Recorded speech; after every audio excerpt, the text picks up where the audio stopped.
my sister, my bride, and what's our new meaning of that verse? How would you translate it properly, based on what we learned in the Maamer? I've come back to my garden, right? Because the Eibishter Iker Shechina B'Tachtonim Haisa, the essential revelation of godliness, was dafka in the lower realms. We learned that from the Yud. I've come to my garden, meaning I'm coming back to my garden. If it's my garden, why aren't I there? That's usually where I would be. Right? If I have a home, so I'm in my home. If I'm coming home, I'm coming back home. In other words, I was there, I left, and I came back. 7 generations pushed godliness out of the world. We learned about those 7 generations. Right? Eitz Adas, Cain, Hevel, right? Who next? I'm sorry, not Cain, Hevel, I'm sorry, Cain. Enosh. What did Enosh do? Idol worship. Idol worship, you fed. Dor HaMabul, Dor HaFlaga, the Tower of Babel people. Sdoim, the creepy people that we learn about with Avram Avinu, and Lot, and the Mitzrim, but the Mitzrim of Avram Avinu, we also learn about in the Torah.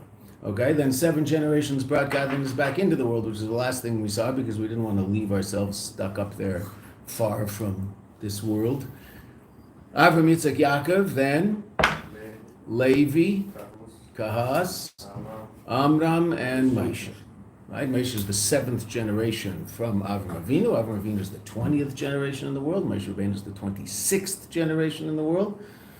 The revelation of Yud Kei Vav Kei, which is Gematria 26. It's mentioned in many places. Right, Kol Hashvin Chavivin.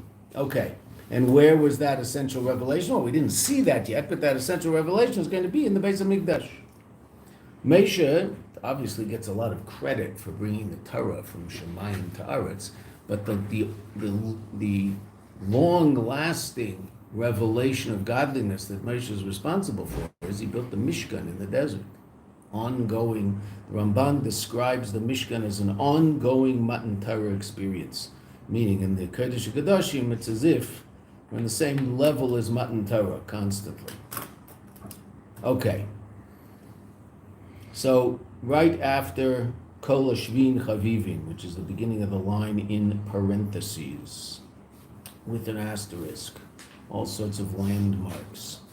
Right? Ki Meishu Hashvi v'Kol Hashvin Chavivin haridi lamata ba'aretz ve'ikar gilu elokus, the essential revelation of elokus haya b'Beis HaMikdash, was in the temple. Dichsiv, yeah, people know where we are. 8 lines, 9 lines down. Beginning of the line starts with the line begins with parentheses, so it's easy to find. Right? V'Kol Hashvin Chavivin haridi lamata ba'aretz ve'ikar gilu elokus, and the essential revelation of elokus haya b'Beis HaMikdash. That was the ongoing revelation. Dichsiv. Now we're going to spend a lot of time dealing with this pasuk. Basically, the whole Maamer is based on this pasuk and explains this pasuk. A pasuk in Parshas Truma, they should build for me a mikdash and I will dwell amongst them. Now for the 3rd time, we're going to see exactly the same style of drasha. What's that? We saw it twice already. It doesn't say X, but rather Y, right? We saw that by Gani. We saw that by Mishalech. It doesn't say mehalech, it says mishalech, right? Relative to God, so to speak, walking in Gan Eden. He's not walking in Gan Eden, he's leaving Gan Eden, that's what the word means. And now the 3rd time, right? But this is not a drasha from Chazal, this is the Rebbe's drasha. This is a Maamer of the Frierdiker Rebbe. It doesn't say they should make for me a mikdash and I'll dwell in it. Make me a house and I'll live in it. It doesn't say that. Ela b'seicham, in them. They should make for me a mikdash and I will dwell in them. B'seich kol echad ve'echad. In each and every one of them. Now this pasuk and this Chassidish explanation of this pasuk is going to be the basis of everything we learn in the Maamer. How is it that you and I, through the Aveda, whatever, we'll find out what that Aveda is, of Va'asuli Mikdash, that's our Aveda. However we do that, we'll figure that out in the course of the Maamer. We bring about V'shechanti b'seicham. I will dwell in you. In other words, we bring about in ourselves a sensitivity to godliness such that godliness is part of our conscious reality. The Eibishter is banging around in our head. And so we see reality in a completely different way. That's through the Aveda of Asuli Mikdash. Through that Aveda, whatever that is, we'll see what it is. V'shachanti b'seicham, I will dwell in each and every one of you. You will be aware of godliness in your conscious life. V'zeu, and this is the pasuk that says what? Tzadikim yirshu aretz. Tzadikim will inherit aretz. V'yishkanu, and they will dwell la'ad, forever, aleha, on it. Okay, now those last three words are going to be darshaned in a completely different way than their simple pshat. The simple pshat of those words is v'yishkanu, they will dwell, like the word shechina. A shchuna in modern Hebrew is a neighborhood, a shachain is a neighbor. V'yishkanu, they will dwell, la'ad, forever, li'elam voed, right, la'ad, aleha, on it. That's the simple pshat in those words. We're going to see how the Rebbe learns those words differently. Okay, but you have to keep those words in front of you. The tzadikim yirshu aretz, the tzadikim will inherit the land. What does that mean? Shu Gan Eden. The tzadikim inherit Gan Eden. What's Gan Eden? So Gan Eden is a place. Two places, actually. There's a place called Gan Eden Tachton, and there's a place called Gan Eden Elyon, and there's a lower Gan Eden and upper Gan Eden. Right? Lower East Side, Upper East Side, right? Okay, Beseda. But Gan Eden is a little holier than both of those places. Right? Lower Gan Eden is in a world called Elam Yitzira, which we're going to learn about in the first chapter, so I won't spend time now talking about it. Upper Gan Eden is in a world called Elam Abriya, which we're also going to learn about in the first chapter, so we won't spend any time talking about it. Two different worlds of metaphysical reality. Angels live there. What else lives there? Souls. Souls, after they've done their time in Elam Hazeh, they go to a place called Gan Eden. What's Gan Eden? A place of unbelievable revelation. Now, that revelation, the Rebbe doesn't say it here, but it's brought in other Maamerim. Every world has its Gan Eden. What's the Gan Eden in every world? The place where godliness is revealed in that world. So even this world has a Gan Eden. Now, this world actually had a physical Gan Eden, a place where Adam and Chava were walking around for a few hours. It didn't take them long to be expelled, but they were there from the morning until about 2 or 3 in the afternoon, Erev Shabbos. If they had spent Shabbos in Gan Eden, there's no guarantee there would have been a Yom Rishon after that. Right? Probably would have been Yom Shekulah Shabbos. The world just would have continued being that state of Gan Eden, which is obviously not what a Kadosh Baruch Hu wants. Right? Because what's very important to understand about that behavior, whatever you call it, that behavior in Gan Eden of Adam and Chava, it's part of the 6 days of creation. It's not part of the history of the world, it's part of the creation of the world. It happened on the 6th day of creation. Right? Now that's rather important. If it had happened on the 8th day of creation, so it's not a day of creation, it's just the beginning of the history of the world. So it's an event that happened in the history of the world. All sorts of events happened in the history of the world. The doctor's not here anymore, but I can still say the Mets once won the World Series. You know, it happens. I heard that. Yeah, I heard that. Sure It happens. What? I'm not sure I will eat. Yeah, okay. Don't worry. You don't have to. There's things you do have to believe. You don't have to believe. Right? Okay. So, but the doc's not here, so we don't have to say it. So there's things that happen, and one of the things that happened was these two people ate the wrong thing at the wrong time. But that's not what happened. It's part of the creation of the world. The Eibusha created a place called Gan Eden, and on the 6th day, he destroyed that place, and then expelled us from that place. And that's part of the creation of the world. The creation of the world is this is what we're learning in our Maamer. The creation of the world is the creation of a place of intense godly revelation, the destruction of that place, so that the history of the world can be the rebuilding of that place. Because that's what the Kadosh Baruch Hu wants. Kadosh Baruch Hu wants Gan Eden, so create Gan Eden. He doesn't want Gan Eden. He wants you and I to make Gan Eden. He wants you and I to reveal godliness in this world. He doesn't just want to be revealed in this world because he wants to be revealed. We've talked about this so many times. If he wants to be revealed in this world, so reveal yourself in this world. The Kadosh Baruch Hu can do whatever he wants. He's completely unlimited. There's absolutely nothing that limits a Kadosh Baruch Hu. Right? Nothing. Anything you can conceive of that is in any way, shape, or limiting, in any way, shape, or form limiting, is not relevant to a Kadosh Baruch Hu in any way, shape, or form. Okay. So he can do whatever he wants. Right? So what does he want? For whatever reason, he had this interesting desire, which we're going to see, a dir b'tachtonim, a dwelling place in the lower realms. And what does that mean? He wants that dwelling place to happen as a virtue of, by virtue of you and I doing things down here that brings about a revelation of him down here. So he hid himself. But interesting enough, first of all, he revealed himself. The potential of such a place exists in Olam Hazeh, and as a matter of fact, it wasn't potential. At the beginning of creation, it was an actual reality. That actual reality was destroyed as part of the creation of the world. Sixth day of creation, it was destroyed. And the world that the Eibishter wanted was the world that happened as a result of that event. Now, there were more events that happened later that brought about even more darkness that we learned about on Thursday. And then, slowly but surely, the seeds were planted for the Aveda that you and I do. And what were those seeds? Avram, Yitzchak, Yaakov, Levi, Kas, Amram, Moshe, building of the Mishkan, getting there to Israel, hanging out with the first temple for 410 years, that was destroyed. Second temple, 420 years, that was destroyed. And now really things start.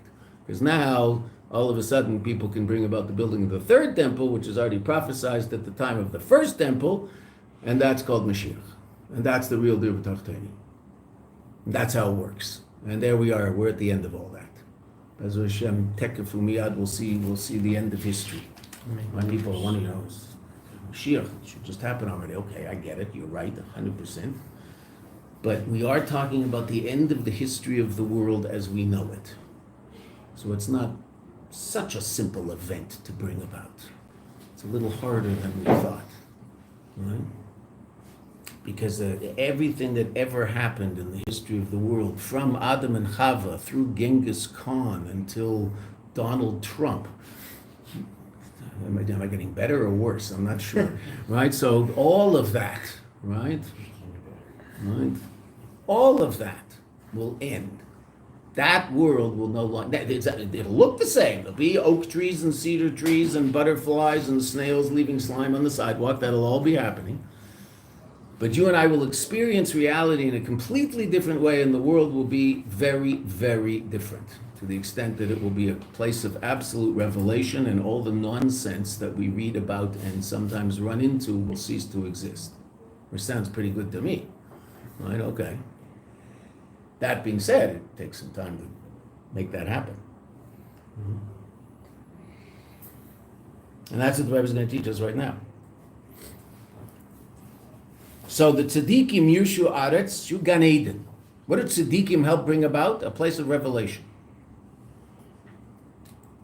Mipnei ma? Why? So now we're going to learn the three last words in a different way. Lefi shem mashkinim, because now the word in the pasuk is yishkanu. So I'm sorry, we're going to have to be grammatical. Yishkanu is kal form, right? They will dwell. Kal, simple form. Mashkinim is causative. They will cause to dwell. So instead of reading the word v'yishkanu, the Rebbe is reading the word v'yashkinu. They will cause to dwell. Shehem mashkinim, hainu, and what's the word that's usually used in Chassidus for this idea? Mamshichim. They will draw down. What are they going to draw down? Bechinas shechen ad maram v'kadosh. Shechen, same word, ad, maram v'kadosh. So now, the word ad, simple pshat in the pasuk, refers to forever. It's a place in time, or a non-place in time. But in this context, ad means something else completely. So to speak, where does the Kadosh Baruch Hu dwell? Ad. Shechen dwells. Ad. What's ad? Marim v'kadosh, lofty and holy, transcendent and holy. So what's ad? Ad is now no longer forever. Ad now means they bring down a level of godliness that's referred to as ad. And what is ad? Marim v'kadosh. Shechen ad. Right? Okay. Shechen ad. He dwells until holiness. Okay, you could learn it that way. But how are we being taught now? Shechen ad. He dwells in that level of reality called ad, which interesting enough is beyond time, right?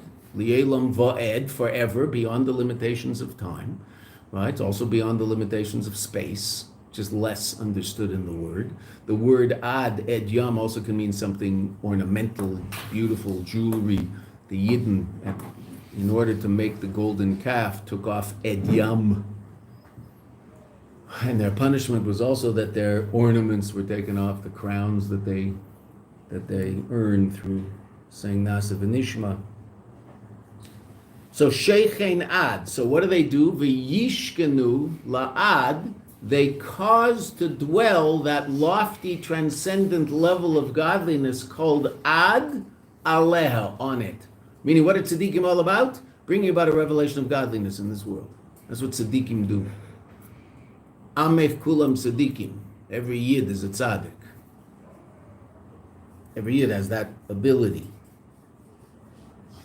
Mipnei ma, why do they merit this Gan Eden? Because they bring about a revelation of godliness in the world. You want to experience godliness? So connect to godliness. Do things that connect you to godliness, and you'll experience godliness in your life. Mipnei ma, and there's a recipe. But if I want the cake to turn out, I better follow the recipe. I can't complain that I don't taste the cake if I'm not following the recipe. If I follow the recipe, there's a cake at the end. It's called elokus. But it's a serious recipe, and it's very fine. The recipes, most recipes, women after a while stop measuring stuff, right? They just know how much. They like when they put the flour in.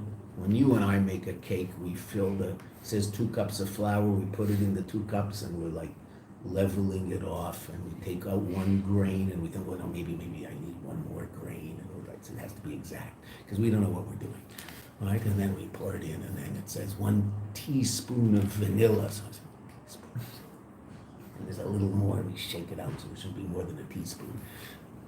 You ever see someone who knows how to do this? Okay, 2 cups, now let's take 2 cups.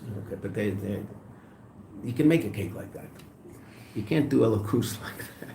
You can't sort of daven chakras like that. Well, I'll say most of the words, but yeah, okay, I'll add 1 here and I'll take 1 out here. It doesn't work that way. You can do that if in a recipe for making a cake, but not for a recipe for making godliness in your life. Be very exacting in all. But the basic mushal is true, that if you don't follow the recipe, it doesn't work. Why are they? Because they bring godliness down into the world. That it should be revealed below. So v'yishkenu la'ad means v'yashkinu, they will cause to dwell that level called ad. Aleha, on it, on the world, in the world. V'zeu, and this, and now this is the end of the headline. Right? V'zeu Basi L'Gani, and this is what the pasuk means. Basi L'Gani, leGnuni, to my resting place, l'makam shaya ikara betchilo, to the place that was his essential place originally, to ikashchina b'tachteinim haisa, that the essence of the divine presence was in the lower realms. Okay, that half of the page is the koteret of this mind. Everything the headline, sorry. Thank you. Everything that we said here, we're going to explain in the rest of the mind. Okay, va'inyanu. Works like this, the Rebbe says. Tehine. And here's what we were talking about before. Tachlis hakavana, the ultimate purpose, bebrias v'isavus ha'olamus, in the creation, v'hit havut. Hit havut comes from the verb lihiot, to be. Lihiot is the kal form, to be. Lehavot is the causative form, to cause to be, to bring into being, which of course you and I can't do. Only HaKadosh Baruch Hu can do. And as a matter of fact, that's one of the pshatim in the name Yud Kei Vav Kei, that he's mehaveh, that he brings into being. And the Yud is constant. Right? Yud can be both future tense, but it can also be constant. So he's Yud, and then mehaveh. He's constantly bringing into being, which you say in davening every day. He's renewing every day the creation of the world. And every day doesn't mean every day, it means every macrosecond. Right? Creation is being renewed.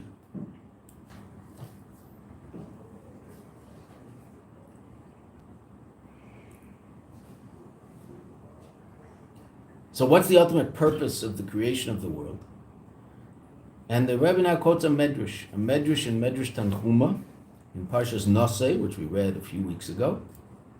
The Nisaver Kadosh Baruch Hu, that Kadosh Baruch Hu had a taiva, which is a very interesting verb to use. A taiva means a desire, but the inyan in taiva means it's a type of desire that can't be explained rationally, as opposed to a ratzon. A ratzon is a desire that can be explained rationally. Shenis'ave HaKadosh Baruch Hu liyos lo yizbarach. He wanted that there should be for him a dira, a dwelling place b'tachtonim, in the lower realms. Now, what does that mean? Now, the Rebbe explains that, because after all, as we said earlier, if HaKadosh Baruch Hu wants to be revealed in the lower realms, so create the lower realms in such a way that you're revealed in them. What do you want from me? Well, that's exactly what he did. It was called Gan Eden. It just lasted a few hours. That situation didn't continue to exist. Why? Because the next line, what's the pshat in that medrash that says HaKadosh Baruch Hu had a taiva, which means something beyond understanding. And I'm going to say something which I'm not going to explain, but as you learn more and more Chassidus, you will understand it more and more. Beyond the HaKadosh Baruch Hu's understanding also. Just like there are things in you that are beyond your intellect, there are things in the Eibishter, so to speak, that are beyond his intellect, because intellect is limited. It only understands things that intellect understands. It doesn't understand things that are not ideas. So God's intellect is infinite, but it's intellect. Meaning when we put God in the box called intellect, so then that's an aspect of godly reality that does what intellect does in an infinite way. But there's things intellect can't do. Right? True. Now that might be hard to explain to certain people who worship intellect, which is a very dangerous place to be.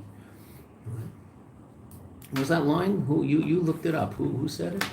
That intellect is a good slave, but a poor master. I don't recall now. I'm sorry. Right. I threw it out because I'd seen it, and Izzy looked it up and found the original author of it. Intellect makes a good slave, but a poor master. If you use your intellect to serve God, then it's amazing. If you allow intellect to rule your life,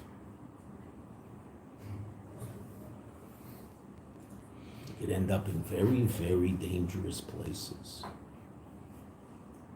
Right? So God's intellect also is limited to, not again, as intellect it's not limited, but it's limited to the extent that it's an aspect of godly reality that does what intellect does, right? Which is understand ideas. What can't intellect do? Feel emotions. Can't do that. Right? Might understand what emotions are about to a certain degree. If the person has ever experienced an emotion, then the intellect can talk about it and try to understand it, but it can't really explain it. Which is why there's a lot of poems on love. And the only people who will understand the poems are people who've experienced love. But people who've never experienced love, and if you look around, there seem to be quite a few of those kind of people out there. Right? So they won't understand the poem. Just like you can't explain the color orange to someone who was born blind. It's not an idea. It's a visual experience. So if you haven't had that visual experience, you can't think about orange. It just doesn't exist. Because intellect's limited. So God's intellect is infinite, but intellect, by definition, is limited. Okay, so therefore there's aspects of reality even beyond God's intellect, just like there are aspects of you that are beyond your intellect. You know? Children don't love parents because they've come to the intellectual conclusion that they're worthy of their love. It's not how it works.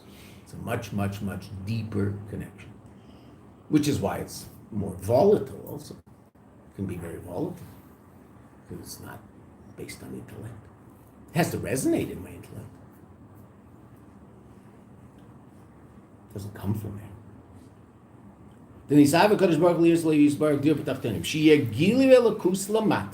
That there should be a revelation of God below al yedei aveda sa'adam, through the aveda of people. And what's that aveda? And this is going to be what Va'asu Mikdash is going to be based on. Iskafia, subduing, v'ishafcha, and transforming.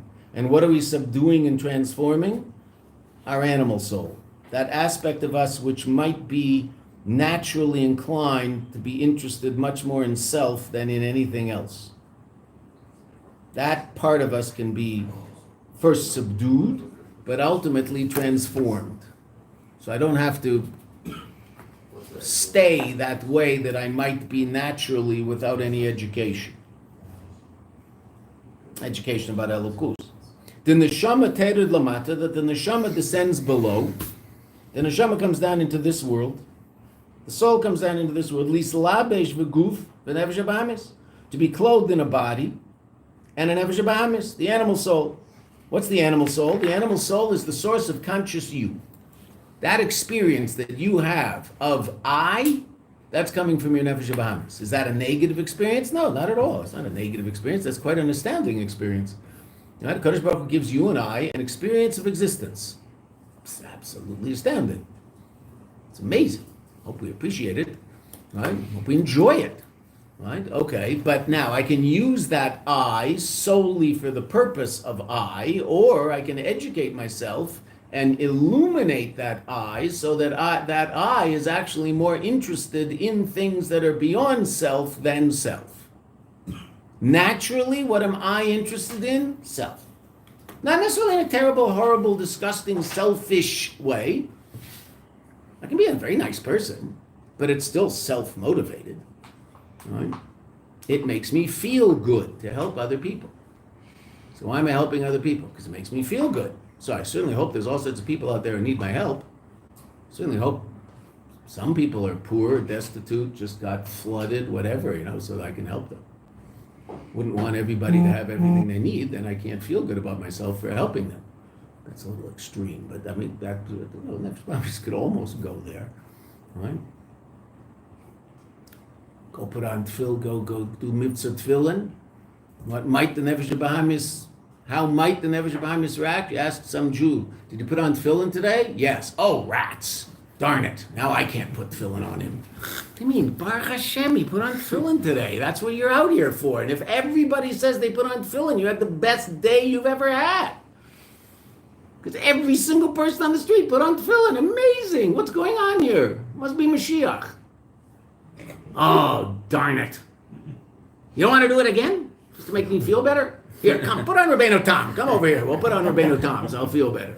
Right?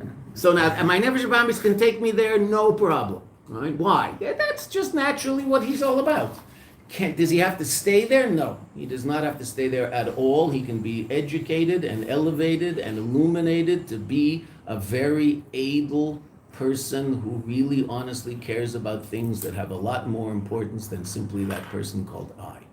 Do I take care of myself? Of course I have to take care of myself. God said, take care of yourself. Said, right? That might even mean exercise. Good, exercise. Right? That might mean all sorts of things. Probably does mean exercise. Okay.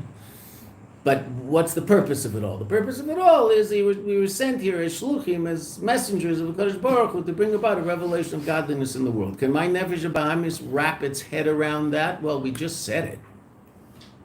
Who just said it? My nefesh habahamis just said it. Right? Is my nefesh habahamis holding there? I wish my nefesh habahamis was holding there all the time, but at least he does understand that that's what life is about, and I would imagine that most people in the room would probably say, oh yeah, that makes sense. I can agree with that. Am I living there? That's harder. Meaning, have I taken it from my emotion, from my intellect into my emotion, so that's my everyday experience? We don't have to play show and tell. That's harder. But to come to the basic understanding that life is about something a little more important than just me, most mature adults have come to some recognition of that. That's what maturity is. Children don't understand that. Why? Because they're children, not because they're selfish. They're just children. A 2-year-old doesn't feel any pangs of conscience walking into your bedroom at 2 a.m, waking you up, standing there the same height that you are when you're on your mattress, and there's this little face right there, and this little face says, Tati, I'm thirsty. Yeah? I want party. Okay. So what do? So you say leGani and you splash a little negative, trying not to get him wet, even though you feel like dumping it on his head. But it's 3:30 in the morning, okay, Beseder. So you get up and you hold this unbelievably sweet little hand in your hand, and you walk with him to the kitchen, wherever that is, down the stairs, or wherever it is.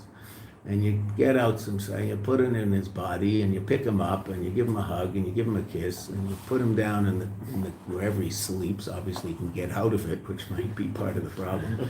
And you let him go back to sleep, and hopefully he will.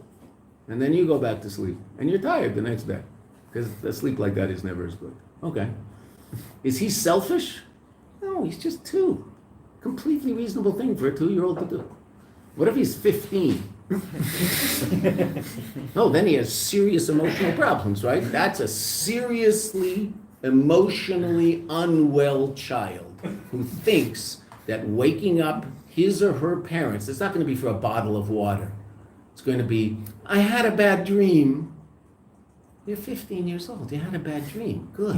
Go back to sleep. Why are you bothering another human being who works hard to take care of you and needs a night's sleep? Because you had a bad dream. So you had a bad dream. Okay, Beseder, it happens. No, get over it. Right? Yeah, a 15-year-old should be able to do that. And if they can't, then there's something wrong with them. Right? And if they wake up their parents, there's really something wrong with them. Wake up your brother. See what he has to say. I don't care about your dream. Boom. Oh, there you go. Okay. A little taste of real life. Parents aren't going to do that. But that's not well, right? So what happened between 2 and 15? The natural process of maturity, which will probably cause a person to be a little less self-centered. But I wouldn't call the 2-year-old selfish. He's not 2. He's not selfish. He's just 2. That's what 2-year-olds do. You can't expect more. Don't ask your 2-year-old to share his toys. It's not fair. No, you have to learn the books about what to do with a 2-year-old, because if you ask your 2-year-old to share and he doesn't want to share, so what are you basically causing him to think about himself every time you ask him to do something that he can't do? He's a failure and he's no good. He's fine, he's perfect. 2-year-olds have a hard time sharing. Might he share? He might share and then go, wow, what a good sharer, good job. Don't say what a good boy, he's always a good boy. He just happens to be a good sharer at this particular moment. Even when he doesn't share, he's a good boy. Right? Okay. What a good sharer, good for you. Good job. Okay. To be specific? Yeah, in everything. What a good room cleaner-upper. You sound like an idiot, but he's not a good boy because he cleaned up his room. Because if you tell him that, then he thinks if he doesn't clean up his room, he's a bad boy. And he's not a bad boy. He might do things that aren't good, but he's not bad. He's good. And if you keep telling him that, and then, subtly, you don't say, you're good. That's, you'll drive him crazy and he'll leave home at 12. Right? It's just, that message that basically you're good, that's what you want. Right? And he is, he's got this nefesh elokis that's amazing, got this godly soul that's incredible, but he also has this nefesh ba'amis that causes him to do some stupid things sometimes. And we're all, every now and then we're hit by a memory that embarrasses us, right? Oh my gosh, I can't believe I said that, I can't believe I did that. I go, okay, say that. Right? It's called the nefesh ba'amis. So the neshama comes down and it's clothed in a body and the nefesh ba'amis. Conscious you and I. That's the nefesh ba'amis. Human consciousness. That also has emotions. Right? If those emotions are allowed to rule over the intellect, so then usually untoward things happen. If the intellect keeps the emotion in check, so then usually the person acts like the way we would like them to act. What's the job of the goof and the nefesh ba'amis? Naturally, what do? Yalimu, they conceal, v'yastiru, and hide alor neshama, the light of the neshama, the light of the soul. Ubecholzes, nevertheless, tifol, this person brings about, under this neshama, tifol and neshama, the neshama causes, brings about, birur, a rectification, v'zikuch, and a purification of a goof and nefesh ba'amis. That's life in 2 lines. That's what life is all about. You have a personality that naturally is very, very self-focused. You have another personality that is extremely God-focused. That's called your godly soul. How much am I able to have my godly soul illuminate my animal soul, so my animal soul is an er l'chiyid? It's a person who cares about things that matter, as opposed to just myself. And myself can also be my own spirituality and my own religion and my own religiosity and my own frumkeit. That's also just me. V'gam chelka be'elam, and what also can be illuminated and elevated, not only the body, which can obviously do mitzvahs, the nefesh habahamis, which can start to appreciate reality in a different way, but gam chelka be'elam, also his portion in the world. His portion in the world is that part of the world that you are responsible for, meaning your car, your clothes, those events that happen to you, those parts of the world that are your portion of the world, which means those parts of the world that you can elevate. All right? You meet someone in the street, so you now have an opportunity to turn that chance meeting, it wasn't chance, but okay, it looked like chance, that chance meeting, you can turn that into something useful or allow it to be a complete and total waste of time. All right? How can it be useful? You can see to it that you try every time you run into someone on the street, whether or not it's someone, an old friend, or it just happens to be, who knows, a bus driver, whoever it happens to be, that if you have any chance to interact with them, that they feel better after that interaction than they did before they had that interaction. Then you've done something useful in life.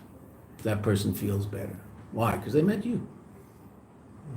As opposed to, what can I get out of this? See some, hey, you know any good jokes? Tell me a joke, make me laugh. Okay. So instead of asking him to tell you a joke to make him laugh, maybe have a joke, make him laugh.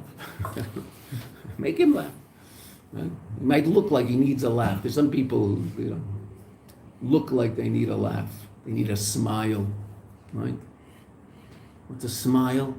Just a frown turned upside down, right? So there's a lot of people walking around with this look of seriousness on their face. Usually what they're serious about is themselves. Usually, not always, but usually.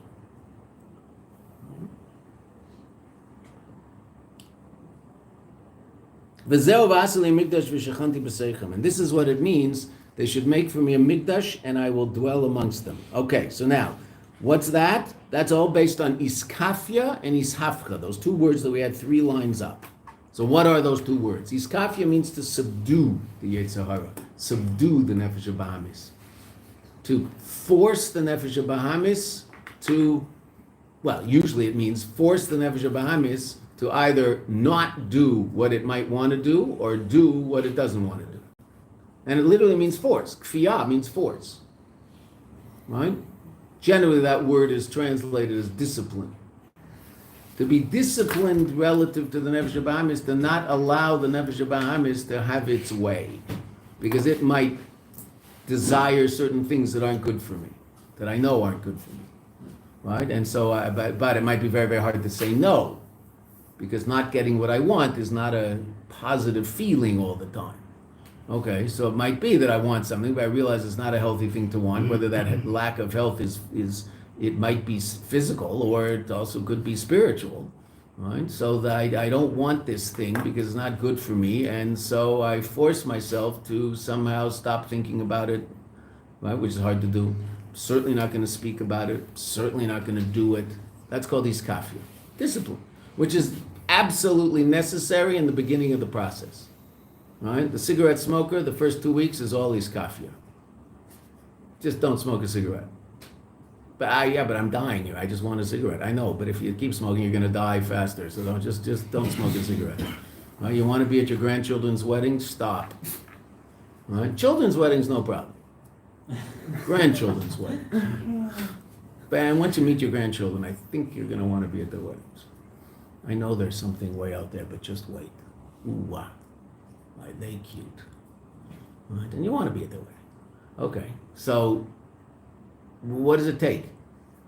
Unbelievable iskafia at the beginning. There's no question. Incredible discipline. Right? That's really, I'm obviously extremely difficult because people find it very, very, very hard to quit. Right? And people who do, it's like amazing. It's incredible. They're powerful people. Okay. And then what? Ultimately, what does that turn into? Isafcha, transformed.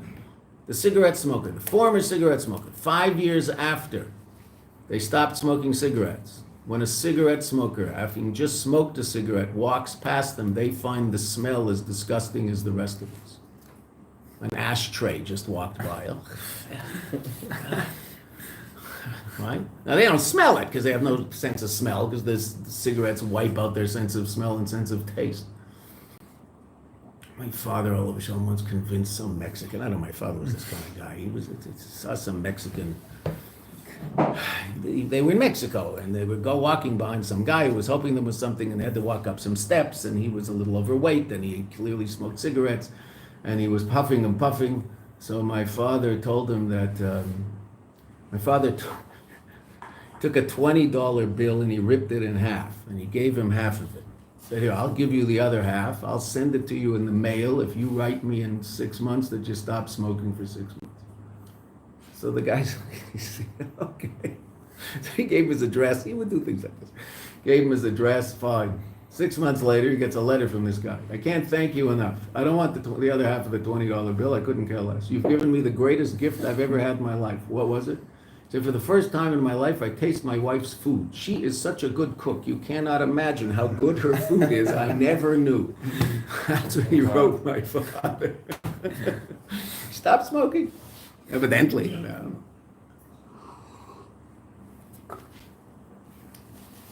He probably sent him the $20. I don't know. It's probably 20 Canadian. Yeah. No, actually, when I grew up, the Canadian dollar was $1.08. Oh, really? It was more than an American dollar. Whoa. I don't know why, it just was. And then free markets hit and fell like a rock. Okay. So Iskafia is subduing the Yetzer Hara. Ishafki is transforming it. Can we transform it? Yes, over time.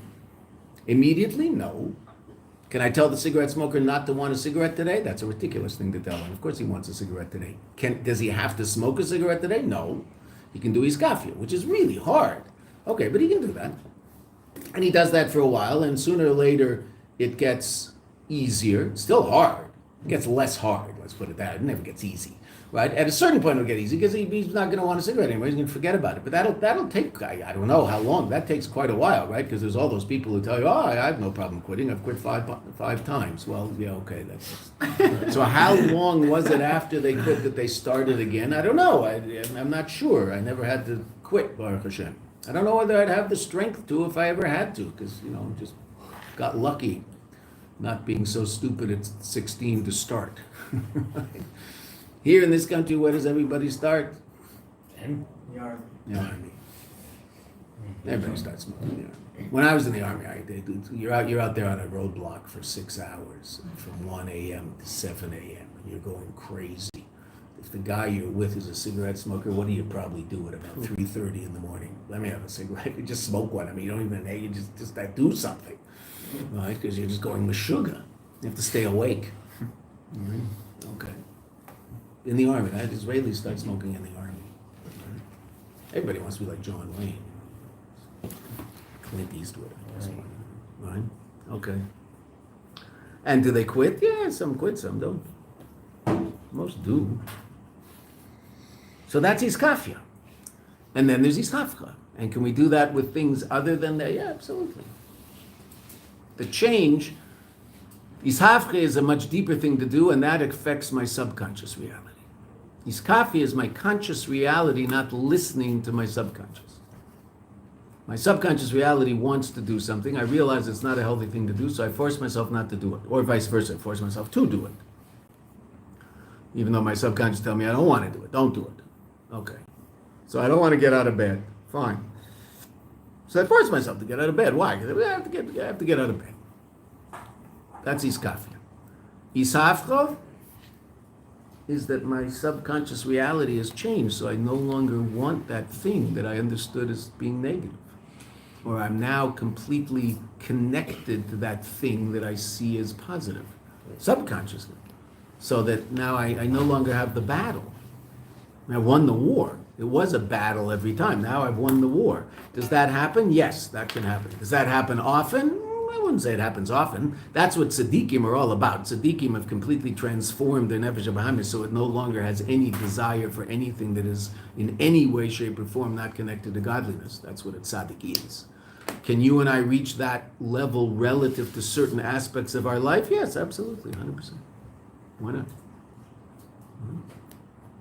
Is it reasonable for a Jew at a certain point to come to a point in his life where there is absolutely no way in the world that a day goes by where he doesn't put on tefillin? It just doesn't, it's not like he has this taiva not to put on tefillin. No, Right? Just puts on tefillin every day. He doesn't even. That's what happens. Right? Is that what happens the first week he puts on tefillin? Of course not. But after a few years of putting on tefillin, does he wake up in the morning? Oh, I don't want to put on tefillin today. No, I have to. No, no. He's just thinking, wait, oh my gosh, I'm a little late and I have to get that plane. How am I going to daven shachar? Where am I going to daven shachar? How am I going to pull this off? Well, fat. I'm going to have to daven on a plane. Ugh, there's nothing worse than davening on a plane. Right? That's how he's going to relate to it. He's going to think, I won't daven this morning. No, I didn't think that. It's not there. That's why I always carry a compass, so I always know where east is. There you go. Daniel, the cat's meow. Those compasses in the phones aren't the greatest, but you can always, plead oinus. Right? V'zeh, and this is Basi L'Mikdash. This is what it means, Basi L'Mikdash. They should build for me a mikdash. And I'll dwell amongst them. How do you and I bring about in our lives a sensitivity to godliness so our conscious reality is connected to God constantly? How do we do that? Through Avodah, through Iskafia and Isafra, from keeping ourselves away from things which are unnecessary, right? and connecting to things which are holy and good. Right?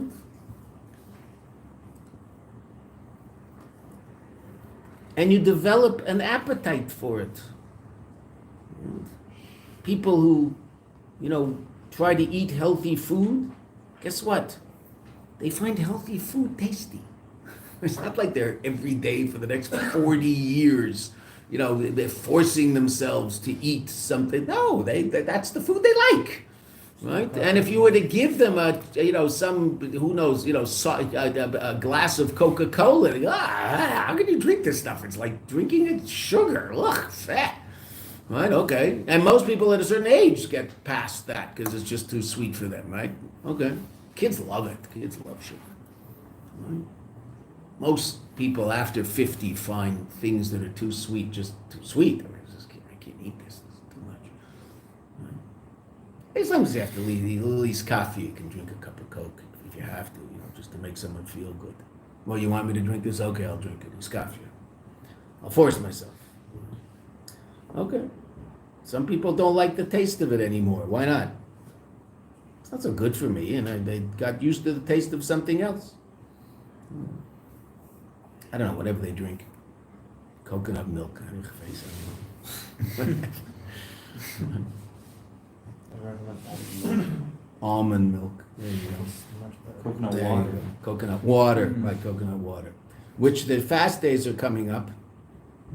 This is a public service announcement, and I my daughter told me about this, and I tried it, and easiest fasts I've ever had in my life. Drink a liter of green coconut water the day before the fast. It's full of the electrolytes that you will lose fasting. What's the difference between green coconut water and just regular coconut water? I don't know. No, I don't know. No, honestly, I don't know. I have no clue. She just told me about green, and if you go to the health food store, sure enough, you will find, it says on it, green coconut water. That's what it'll say on it. I don't know. I have no clue what the difference is. But I there's all sorts of things. It's a choik. It's just one of those things that's beyond understanding. I don't know. But it works. It's quite astounding, and you really, even if it's psychological, who cares? But I don't think it's psychological. I think it really it's full of something that you lose when you don't eat that generally gives you a headache. Right? Not the caffeine in your coffee. Right? And so there's a store up there in Agrippas that sells them. It's the first place I ever bought them, was up on Agrippas somewhere. They're up there. Then you start seeing, once you notice that something exists, and you see it in all sorts of places where you never saw it before because you actually know it's there. Oh, it exists. Okay, it's good for you. And unfortunately, if you and I can't get it together to bring Mashiach in the next week, so we have a fast day a week from today, which we're not so interested in, but that's the way it goes. Right? This gullus has its price, and then we have another one in 4 weeks that's really, really hard, but we have a good chance to bring Mashiach. Let's do it, and we won't have to fast. We will feast. Those days will be Yom Tevim, Be very exciting. We can still drink green coconut water in those days if you want, but you don't have to.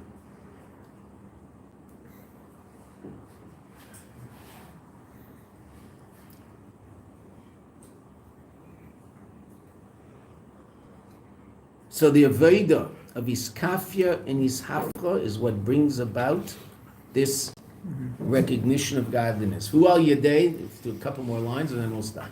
Hu al yedei Avodah b'Avodas habirurim, and this is through, how do we reach that state of v'shechanti b'seicham, I will dwell in each and every one of them, through the Avodah of birurim, rectification, using physical reality and elevating it and connecting it to godliness. Bebechinas iskafia, first subduing, vishafcha, and transforming. Kfiyah means to force. Hafoch means to, hefech is the opposite, so to transform. Uke Maamer, like the statement in Tanya. Kadiskafia sitra achra, when you subdue the sitra achra, when you subdue negative forces in yourself, Istalek yikra dekucha brichu b'chul almi. All sorts of Aramaic words. Istalek, it goes out. In this context, it would mean revealed. Yikra, the dearness. In this context, it means the light. Dekucha brichu of HaKadosh Baruch Hu. B'chul almi, in all the worlds. Okay, now, I just want to read the next couple of lines so we'll understand what that means, and then we'll pick it up tomorrow morning to truly understand it. Simple pshat in that seems to be that if I subdue Sitra Achra, I reveal godliness in all the worlds. But that is not what it means. Those words, in all the worlds, are the adjective describing the light. And we'll talk about this tomorrow at length, okay? But we'll just get the pshat in the verse today, in the statement of the Alter Rebbe. When you subdue the Sitra Achra, you bring about a revelation of the level of light that exists in all of the worlds equally. Okay, it's not that you reveal light in all the worlds. No, you reveal a level of light that exists in all the worlds equally. Okay, there's a difference between those two statements. Okay? Now, we're going to learn there's a level of light that exists in different worlds in different ways, and there's a level of completely transcendent infinite light that exists in all worlds equally. Okay, that's the level of light that we reveal when we involve ourselves in iskafia, in the avodah of overcoming negative influences. Okay, so let's just see the Rebbe say that, then we'll stop. Vine, masha kosu b'chul almin, that which says in all the worlds, that's not the address where the light is revealed. That is an adjective describing the light. Hakavana, the intention, al madregas ha'or, is regarding that level of light, shehu b'chul almin b'shava, that is in all the worlds equally. Vahainu, or hasevev, the light that encompasses, surrounds the worlds. Shemeir, that light illuminates b'chol olamas b'shava, in all of the worlds equally. And then the Rebbe is going to explain to us two different types of light. That's what we'll see tomorrow.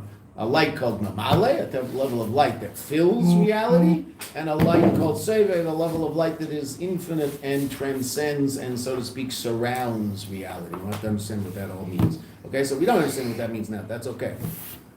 But the higher level of infinite light is what's revealed every time you and I say no to a taiva or yes, even though there's a desire to perhaps not do something positive. We overcome that desire and do the positive thing. We reveal this incredible, infinite, godly light here. Okay, we'll talk about that. We'll see what that's about. Thanks for Sure. Rabbi, I have a question. You said that the revelation of light is the same in all the world.